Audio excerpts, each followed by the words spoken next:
भगवान विष्णु का स्वप्न। एक बार भगवान नारायण वैकुंठलोक में सोए हुए थे।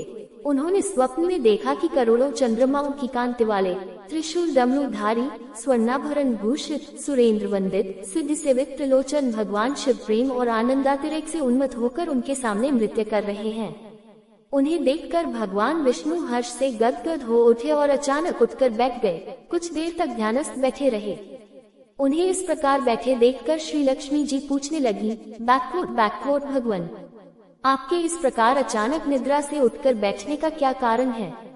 भगवान ने कुछ देर तक उनके इस प्रश्न का कोई उत्तर नहीं दिया और आनंद में निमग्न हुए चुपचाप बैठे रहे। कुछ देर बाद हर्षित होते हुए बोले, बैकवर्ड देवी, मैंने अभी स्वप्न में भगवान श्री महेश्वर का दर्शन किया है। उनकी छवि ऐसी अपूर्व आनंदमय एवं मनोहर थी कि देखते ही बनती थी। मालूम होता है शंकर ने मुझे स्मरण किया है। अहो भाग्य, चलो कैलाश में चलकर हम लोग महादेव के दर्शन करें। ऐसा विचार कर दोनों कैलाश की ओर चल दिए। भगवान शिव के दर्शन के लिए कैलाश मार्ग पर आधी दूर गए होंगे कि देखते हैं भगवान शंकर स्वयं गिरिजा के साथ उनकी ओर चले आ रहे हैं। अब भगवान के आनंद का तो ठिकाना ही नहीं रहा, मानो घर बैठे निधि मिल गई। पास आते ही दोनों परस्पर बड़े प्रेम से मिले। ऐसा लगा मानो प्रेम और आनंद का समुद्र उमड़ पड़ा। एक दूसरे को देखकर दोनों के नेत्रों से आनंदाश्रु बहने लगे और शरीर पुलकायमान हो गया। दोनों ही एक दूसरे से लिपटे हुए कुछ देर मुकबत खड़े रहे। प्रश्नोत्तर होने पर मालूम हुआ कि शंकर जी को भी रात्रि में इसी प्रकार का स्वप्न हुआ कि मानो विष्णु भगवान को वे उसी रूप में देख रहे हैं जिस रूप में अब उनके सामने खड़े थे। दोनों के स्वप्न के वृतांत से अवगत होने के बाद दोनों एक दूसरे को अपने निवास ले जाने का आग्रह करने लगे। नारायण ने कहा कि वैकुंठ चलो और भोलेनाथ कहने लगे कि कैलाश की ओर प्रस्थान किया जाए। दोनों के आग्रह में इतना अलौकिक प्रेम था कि यह निर्णय करना कठिन हो गया कि कहाँ चला जाए। इतने में ही क्या देखते हैं कि वीणा बजाते, हरिगुण गाते नारद जी कहीं से आ निकले। बस फिर क्या था, लगे दोनों उनसे निर्णय कराने की कहाँ चला जाए।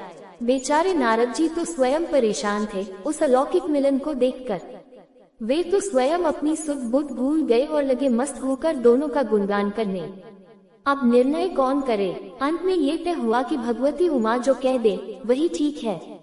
भगवती उमा पहले तो कुछ देर चुप रही, अंत में वे दोनों की ओर मुख करते हुए बोली, बैकवर्ड हे नाथ, हे नारायण, आप लोगों के निश्चल अनन्य एवं अलौकिक प्रेम को देखकर तो यही समझ में आता है कि आपके निवास अलग अलग नहीं हैं। जो कैलाश है वही वैकुंठ है और जो वैकुंठ है वही कैलाश है, केवल नाम में ही भेद है। यही नहीं, मुझे तो ऐसा प्रतीत होता है कि आपकी आत्मा भी एक ही है, केवल शरीर देखने में दो हैं। और मुझे तो स्पष्ट लग रहा है कि आपकी भार्याएं भी एक ही हैं।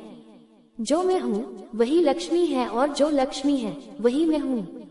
केवल इतना ही नहीं, मेरी तो अब ये दृढ़ धारणा हो गई है कि आप लोगों में से एक के प्रति जो द्वेष करता है वह मानो दूसरे के प्रति ही करता है। एक की जो पूजा करता है वह मानो दूसरे की भी पूजा करता है।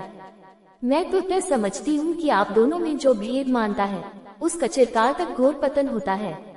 मैं देखती हूँ कि आप मुझे इस प्रसंग में अपना मध्यस्थ बनाकर मानो मेरी प्रवंचना कर रहे हैं, मुझे असमंजस में डाल रहे हैं, मुझे बुला रहे हैं। अब मेरी यह प्रार्थना है कि आप लोग दोनों ही अपने अपने लोक को पधारिए। श्री विष्णु यह समझे कि हम शिव रूप में वैकुंठ जा रहे हैं और महेश्वर यह माने कि हम विष्णु रूप में कैलाश गमन कर रहे हैं। इस उत्तर को सुनकर दोनों परम प्रसन्न हुए और भगवती उमा की प्रशंसा करते हुए दोनों ने एक दूसरे को प्रणाम किया और अत्यंत हर्षित होकर अपने अपने लोक को प्रस्थान किया। लौटकर जब श्री विष्णु वैकुंठ पहुँचे तो श्री लक्ष्मी जी ने उनसे प्रश्न किया, बैकवर्ड हे प्रभु, आपको सबसे अधिक प्रिय कौन है? भगवान बोले, बैकवर्ड प्रिय, मेरे प्रियतम केवल श्री शंकर हैं। देहधारियों को अपने देह की भांति वे मुझे अकारण ही प्रिय हैं। एक बार मैं और श्री शंकर दोनों पृथ्वी पर घूमने निकले। मैं अपने प्रियतम की खोज में इस आशय से निकला कि मेरी ही तरह जो अपने प्रियतम की खोज में देश देशांतर में भटक रहा होगा वही मुझे अकारण प्रिय होगा। थोड़ी देर के बाद मेरी श्री शंकर जी से भेंट हो गई। वास्तव में मैं ही जनार्दन हूँ और